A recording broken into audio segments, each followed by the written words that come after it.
नमस्कार। मैं अरुण कुमार पांडे। आप देख रहे हैं अरुण पांडे। अब तो बिहार में चुनाव होना है। दिल्ली में चुनाव हुआ है, दिल्ली में सरकार बन गई। 27 वर्षों के बाद बीजेपी का सत्ता से वनवास समाप्त हो गया।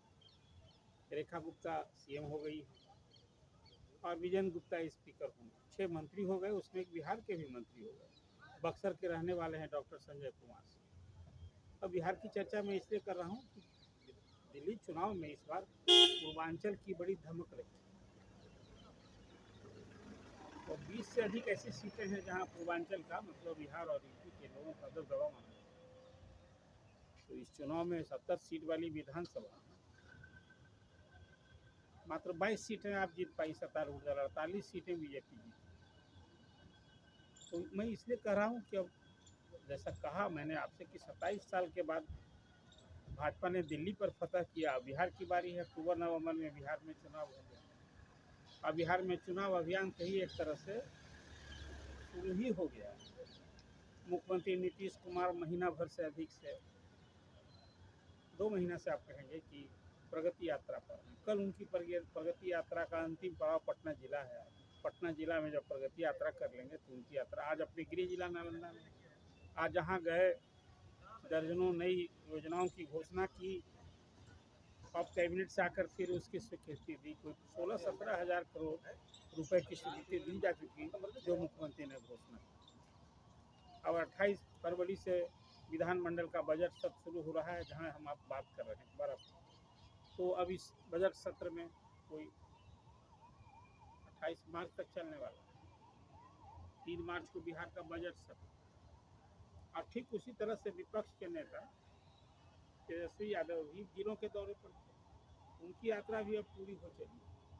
सभी जिलों में गए और अपने इस बार जिला के कार्यकर्ताओं से चुने हुए कार्यकर्ताओं के साथ बैठक की और कंस्टिट्यूंसी वाइज फीडबैक किया। देखिए ये चुनाव में चाहे वो सत्तारूढ़ दल हो चाहे विपक्ष हो, जो सिटिंग विधायक हैं उसमें बड़ी संख्या में इस बार सिटिंग विधायकों की टिकट कटने वाला है। इस विधानमंडल के इस बजट सत्र में और सत्र के बाद कई विधायकों का पाला बदल भी होगा। आपने देखा होगा फरवरी महीने में पिछले साल राजद और कांग्रेस के 6 विधायकों ने पाला बदल लिया था। और अभी जब तेजस्वी यादव जिलों की यात्रा में जाएंगे गए अभी तो नवादा में उनके 2 विधायक शरीक ही नहीं हुए थे। उनके कार्यक्रम से दूरी बना रखी। तो अभी इस तरह के कई विधायक को एक अनुमान बताया ही जा रहा है कि 50 विधायक कम से कम सीटिंग इन दलों के जिनका टिकट कटना तय है, चाहे वो कांग्रेस के हों राजद के हों इवन बीजेपी के। अब पिछले साल फरवरी का वो खासकर उप मुख्यमंत्री सम्राट चौधरी का बयान याद न कीजिए। जब शक्ति परीक्षण होता था नीतीश कुमार राजद छोड़कर जब बीजेपी के साथ आए थे तो कई विधायकों का चाल जो है वो डाउटफुल माना जा रहा था। जो तेजस्वी यादव ने कहा था कि खेला बाकी है तो उस खेल के कई जदयू और बीजेपी के विधायक शिकार होने वाले होते होते रह गए। 1-2 ने तो साथ दिया। तो ये सब कुछ तो अब चुनाव नजदीक आया है, उसमें कई लोग बेटिकट होंगे। इसलिए मैंने कहा कि कोई 50 की संख्या में सिटिंग विधायक बेटिकट होंगे। और जो चुनाव लड़े थे वो कई लोगों के नए चेहरे पर दाव लगाया जाएगा। और फिर आपने देखा ना इस बार तो जीताराम मांझी उपेंद्र कुशवाहा और चिराग पासवान नीतीश कुमार के साथ अब वहीं सहनी है उधर महागठबंधन। तो ये बात हो गई। अब 24 फरवरी को प्रधानमंत्री आ रहे हैं भागलपुर। वहाँ किसानों की जो सम्मान निधि है उसकी अगली किस्त जारी करने वाले हैं। बिहार के 80 लाख से अधिक किसान उससे लाभान्वित होंगे। पूरे देश भर के किसानों को मिलना है। तो याद होगा कि इस बार के बजट में किसानों के लिए कई सुविधाओं की घोषणा होगी। सब बातें होंगी और पूरे चुनाव के रंग में आ गया है। और ये बजट सत्र का इंतजार है। ये बजट सत्र जो ही समाप्त होगा और बजट सत्र में भी कई घोषणाएं होंगी।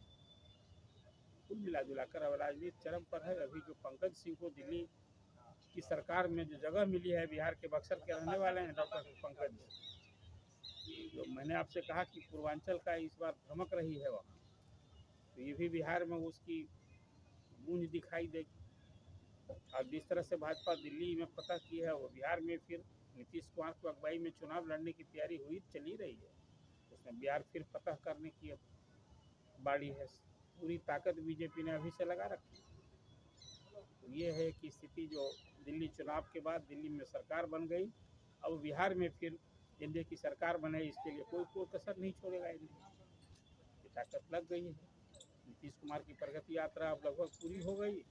तेजस्वी यादव का भी जिलों का जो अपने कार्यकर्ताओं का मनोबल बढ़ा रहे थे, कार्यकर्ताओं को संगठित कर रहे थे, सक्रिय कर रहे थे, वो काम भी लगभग पूरा हो गया। तो अब तो सीट टू सीट, चाहे वो एनडीए हो या महागठबंधन, सीटों का बंटवारा और फिर चुनाव के रंग में डूबना, तैयारी करना, ये अभी कांग्रेस के बिहार के नए प्रभारी बिहार प्रवास में आए थे, तो उन्होंने आज मीडिया से मुखातिब थे। उन्होंने कहा कि भाई नहीं, हम तो पार्टी को पूरी मजबूती देंगे और अब एकजुटता होगी। हमको यह मालूम है कि पार्टी में बहुत गुटबाजी है, सब समाप्त करना होगा।